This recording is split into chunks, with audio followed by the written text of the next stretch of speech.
It's inconceivable for someone lacking an academic background like yours to be involved in teaching, particularly since it could adversely impact her academic performance. Upon discovering that I was providing academic support to my niece, my sister-in-law directed her anger towards me. Sophia, why are you associating with someone like her? What if you end up like her? My sister-in-law seemed to perceive my presence as something detrimental, her cold attitude testing my patience. Amy, think before you speak. Who do you think contributes to our comfortable life? Isn't it because Mary works hard at home? In response to my mother-in-law's gentle words, my sister-in-law became even more emotional. Why are you defending her? Isn't it her duty to handle household chores? She's not just doing housework. She works hard and contributes a lot to the household. You just gallivant around without contributing. If anything, you should be grateful to Mary. Do you really believe she's working earnestly? I can't imagine someone like her being interested in essential tasks. My sister-in-law then impulsively grabbed my desktop computer and threw it out of the window. What are you doing? You're probably pretending to work hard without achieving anything. Leave this house immediately. I rushed outside to check on my computer, but it was damaged beyond repair. I had also lost valuable work data. Her immature actions genuinely shocked and disappointed me. I couldn't fathom continuing to live together under such circumstances. I have been tolerating it for the sake of my relationship with my husband and mother-in-law, but this incident pushed me beyond my limits. I left a message and decided to return to my parents. I am Mary, 29 years old. Last year, I started a new life with my beloved husband, Scene. Initially, we imagined living in a city apartment as we both worked nearby. However, Scene was always concerned about his mother's health, as she often experienced knee pain due to her previous job. Walking even a short distance required frequent breaks. Knowing this, we suggested living together. Upon hearing our proposal, she brightened up and said, "Mary, you want to live with us? I'm so happy." She's a genuinely kind-hearted person and warmly welcomed me. However, my sister-in-law, Amy, was fixated on academic backgrounds. During our first family meal, my educational background came up, and her demeanor changed. "Mary, you didn't go to college, right? Why would Scene choose someone like you?" She spoke to me in a somewhat harsh manner. "Sis, that's not a nice thing to say. Mary graduated from a national university, and Scene and I graduated from a famous private university. Couldn't you find someone smarter and more charming? What's the merit of marrying someone with a lower education?" My mother-in-law reprimanded Amy, saying, "Stop it, Mary." I'm sorry for the rude things she said, but I was already left speechless. I grew up with my hardworking mother after losing my father at a young age. Unable to afford college, I started working. In such circumstances, I was fortunate to work at a tax accountant office, and another opportunity came my way.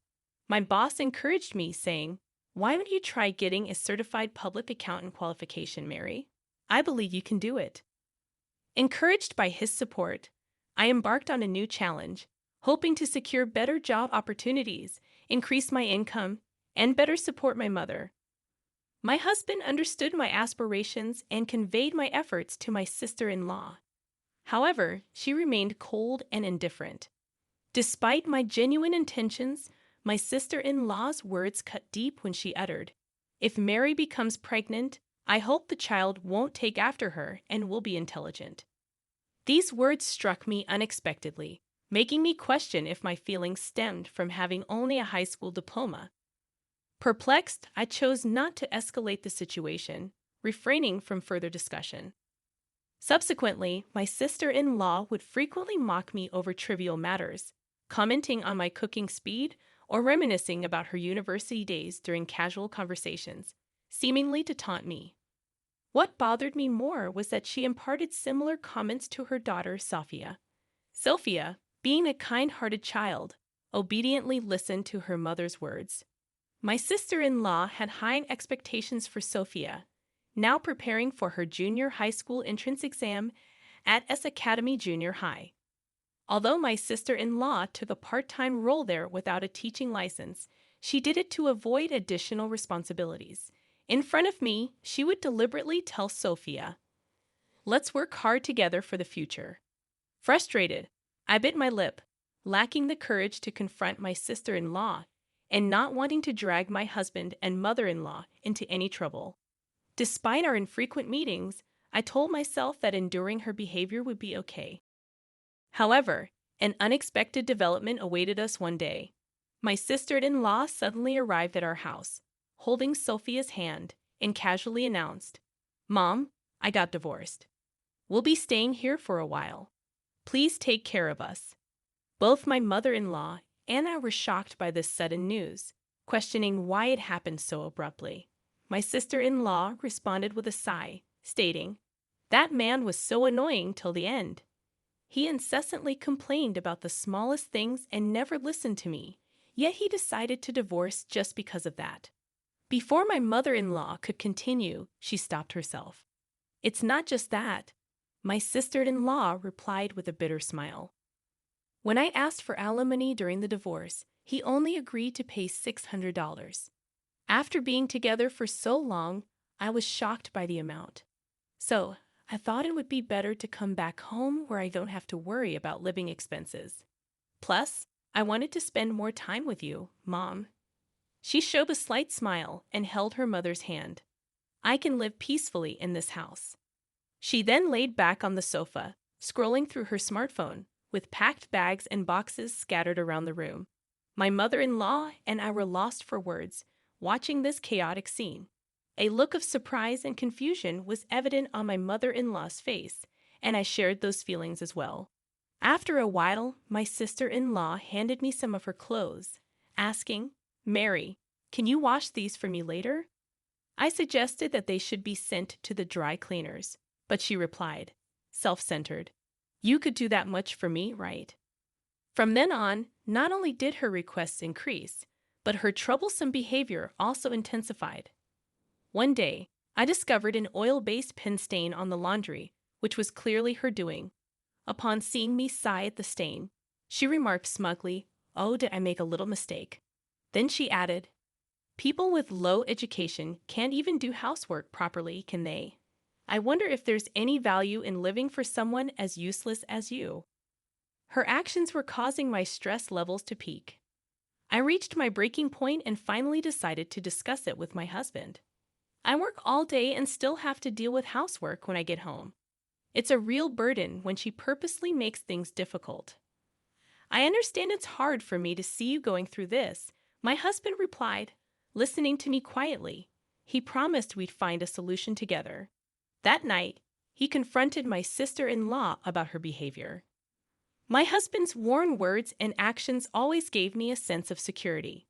However, from the next day, the harassment from my sister-in-law escalated even further. "You think he protects you, don't you? But to others, you just seem overly dependent. Relying only on a man doesn't make you strong. I don't have any intention of being dependent, depending on someone, being protected by them. To others, you might seem like a coward. Can't you stand on your own?" Holding back my emotions became harder with each of my sister-in-law's words. Despite facing many hardships in life and taking pride in overcoming them, I couldn't stand being hurt by her words. Seeing my distress, my husband seemed wary from the constant confrontations with his sister and began avoiding her. However, my sister-in-law's harassment didn't stop with me. It began affecting Sophia as well. She was keen on getting Sophia admitted to S Academy and was eager to send her to a tutoring school. "Sophia, what's this test score? You can't get into S Academy with these grades. I apologize if your grades don't improve. Maybe you will need to hire a tutor. But remember, it's up to how hard you work." Sophia, looking like she was on the verge of tears, nodded. She had already been going to a cram school every day after school, and getting a private tutor would make her lose any free time she had left. Feeling sorry for Sophia, I offered, "Do you want to study with me? I can help you with some things, really. Of course, I'm here for you." From then on, We started studying together, being careful not to get noticed by my sister-in-law. Although Sophia sometimes struggled, she grasped concepts when taught patiently. Mary, I got 80 points on my test. That's great, Sophia exclaimed. You worked really hard. Sharing that success brought genuine warmth to our hearts. My mother-in-law, who noticed our efforts, sometimes cheered us up secretly by sharing delicious cakes with us. The time spent with her and Sophia became my healing moments. However, this peaceful time was short-lived. One day, while studying with Sophia, my sister-in-law unexpectedly returned home. Seeing us, she shouted, "What are you doing? You, with no formal education, are teaching her? I can't believe it. You might make her grades drop. Stay away." Furthermore, my sister-in-law slapped Sophia on the shoulder and yelled, "Why are you spending time with her? Do you want to end up like her?" The way she spoke about me as if I were contagious made my anger boil over. All the things I had been holding back just overflowed. As I told you before, I had only graduated high school due to financial reasons. Judging someone solely based on their educational background is wrong. What did you say? My sister-in-law exploded even more. Hearing the commotion, my mother-in-law intervened, saying, "What's happening here? Mary is getting too close to Sophia." What if her low educational background influences Sophia? Do you know who's ensuring our comfortable lifestyle? Haven't you seen how hard Mary works at home? My mother-in-law's calm yet pointed words only fueled my sister-in-law's anger. Why are you defending her? Anybody can do household chores. It's not just chores. She's working hard, contributing to our household. All you do is go out and play, indifferent to what's happening at home. You should be more grateful. Are you saying she has a proper job? I can't believe it. With that, my sister-in-law grabbed my PC from the desk and threw it out the window. Why would you do that? That job you cherish so much probably isn't that big of a deal. Stop acting so pretentious. Just leave this house already. I rushed outside in a panic to check my computer, but it was broken beyond repair. It contained my work's vital data. Feeling anger and disappointment towards her childish behavior, living together with someone like this became impossible. For a long time, I had valued my relationship with my husband and mother-in-law, trying to protect our household. However, I had felt my limits. That night, I left a note and decided to return to my parents' home. The next morning, I received repeated calls from my sister-in-law, but I ignored all of them. However, within a week, my husband and sister-in-law showed up at my workplace.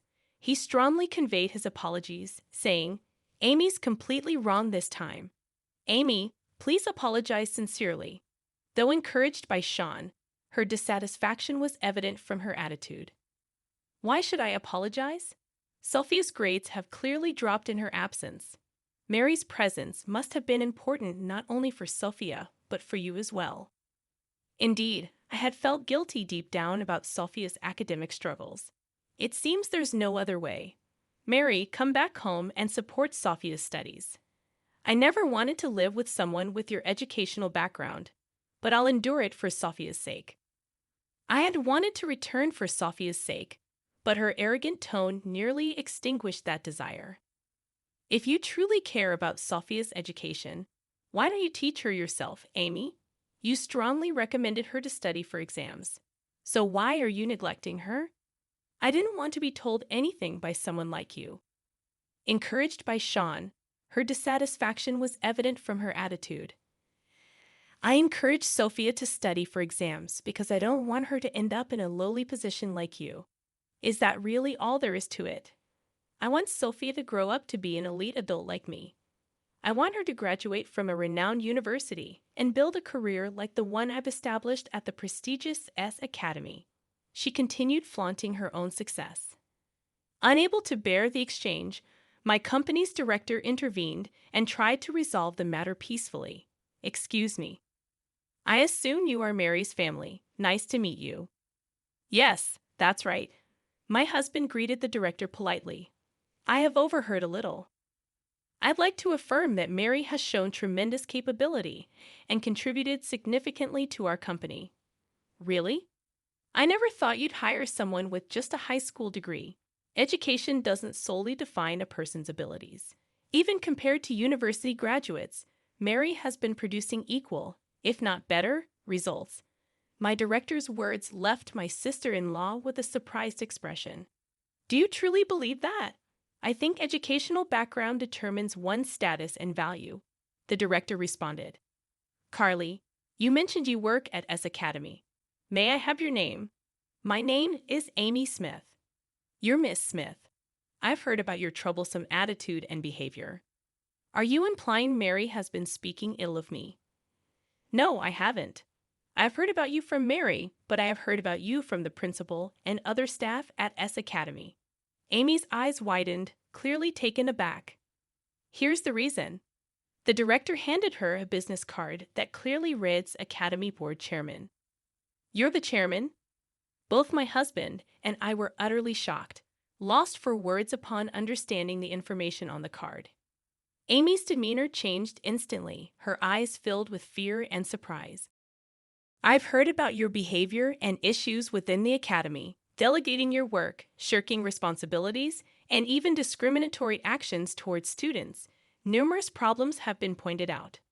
In a panic, Amy responded, "That's not true." Of course, I was considering a direct response. Upon hearing this, my sister-in-law started to panic. I can't lose my current job. I just got divorced and did stuff to support my daughter and myself. She begged desperately, with a serious look on her face. The principal replied calmly but with deep understanding. Our school's policies and philosophies are clear. We cannot tolerate work behavior like yours. My sister-in-law was devastated and burst into tears on the spot. The next day, an official notice from S Academy confirmed that she had to leave the school. Unable to hide her shock, she returned home in confusion. Afterwards, she locked herself in her room, and occasional voices of anger and dissatisfaction could be heard. This situation started affecting the family dynamics. Her stress was often directed at Sophia, and the tension in the household grew day by day. How can you not even solve this simple problem for a sixth grader? This is unacceptable. You will not rest or sleep until you finish this textbook tonight, so make sure to get it right. Sophia had been studying under this strict guidance day after day, and her fatigue was evident on her face. I was worried she might follow Amy's path. Stop pushing Sophia like this.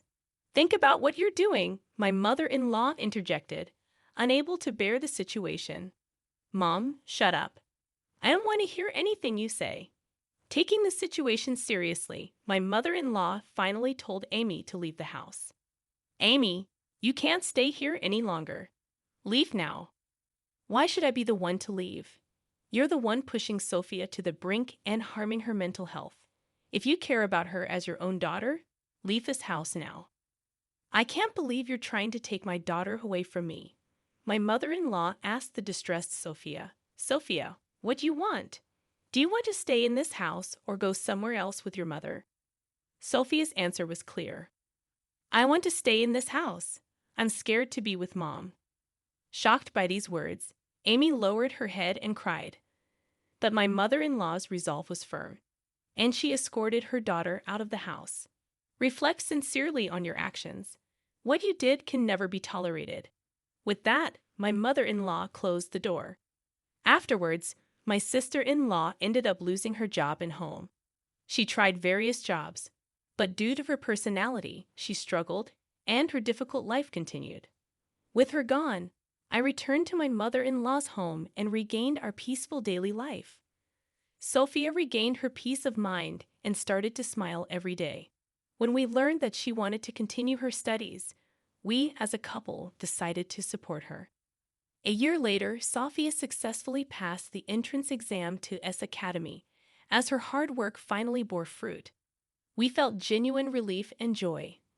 Now Sophie continues to work hard towards her dream of becoming a teacher, and we hope to continue supporting